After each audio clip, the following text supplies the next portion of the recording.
Our nation is bleeding again. Nigeria is bleeding again. Fathers are becoming interpreters of pain. Mothers are now experts in funerals. And children are now fluent in fear. Villages are now learning resettlement as a lifestyle. And of all the languages we learned growing up, no one taught us the language of grief and terror. And long after the headlines disappear, the pain refuses to go from the heart of a people who pray for peace but sleep in fear. And our future must not be stolen by the terror of senseless killings.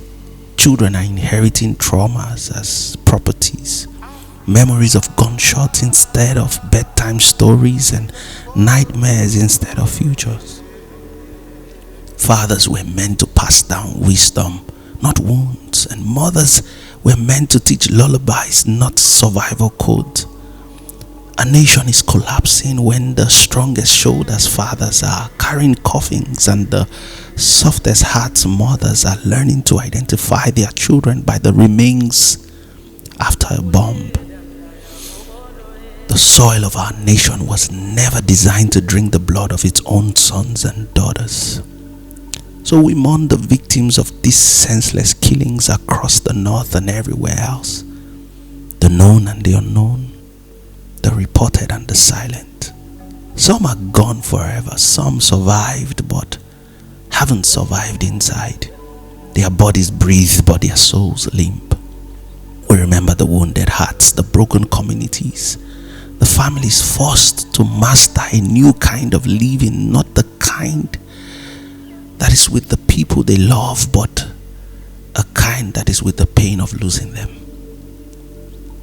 But we won't be silent. We declare violence will not have the final word. Nigeria will not die by the sword of hatred. That our identity will not be defined by bloodshed. We refuse to be a nation whose children learn survival before they learn dreams. There are many things worth living for. There are few things worth dying for, but nothing worth killing for. So we confront the spirit of violence and we say enough of senseless massacres, enough of terrorism dressed in religion, enough of ethnic hatred disguised as survival, enough of bloodshed used to negotiate power. We grieve but not without hope. We believe in Nigeria.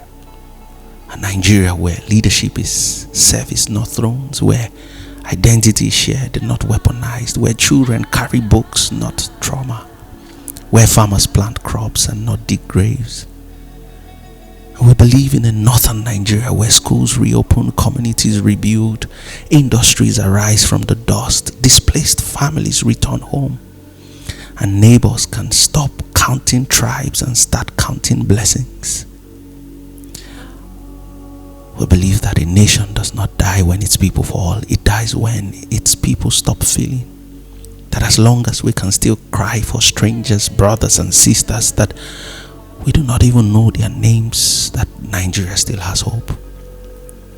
Because when the government becomes silent in the face of bloodshed, it is the church that must become loud in the place of prayer. And when the church has prayed, the government must act. Because God heals through men who take responsibility.